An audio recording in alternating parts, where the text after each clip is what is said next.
For students to be successful in this world, even if you never leave Marion County, you really have to understand the world and your place in it and how the place you live relates to other places in the world.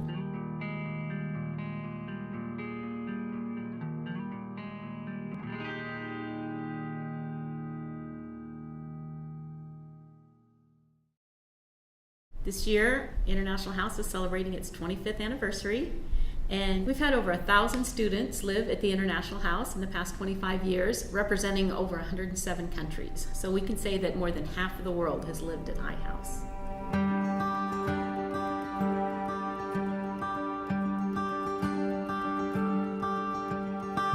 The people that benefited from iHouse and the experience weren't necessarily the students that came from other countries, but the staff and myself and the students from this area that stayed in iHouse. Back then, International House was located in the Worthen Apartments on the west end of campus, and I actually lived in the International House in the early years. We try to keep a ratio of about 70 to 75% international students and 25 to 30% American students. It was something new, it was different for this campus. We were fitting it in where we could. So there was a spirit of can do, let's work on this.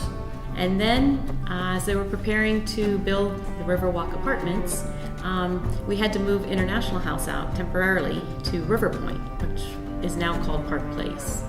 1 year turned into 2 years, and then finally in 2004 we were able to move International House back on campus in the Riverwalk Apartments, and we've been there now for about 12 years.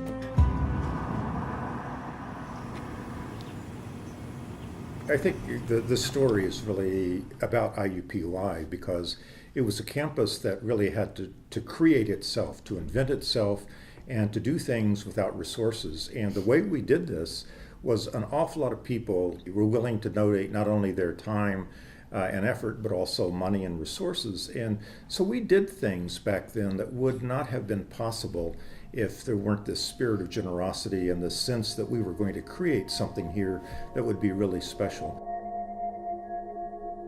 At the time, there were so many pressures on us, so many different expectations from this campus, that developing the international aspect, iHouse included, was a challenge. But you could do it. I remember one of the early things I did was start a coffee hour on Friday afternoon. We called them coffee hours in the early days, and then we realized over the years that it was more focused on the food and the friendships, and we started calling them culture hours. So they're known today as the culture hours. And the culture hour is where a student or a group of students gets together and gives a presentation about their country or their region, and other students, faculty, staff, community members come and are able to learn about that country. And gradually over the years, the International Club has taken over more ownership of the International Culture Hours. The people really understood that this was important to do, and I can't tell you how pleased and happy we are to see the enormous success, thanks to people like Pat Bittinger and Jill and all of the staff that have carried on in the intervening years. The most important skill is to know that you can communicate with people that are different from you. And you can do that on a deeper level than you might imagine.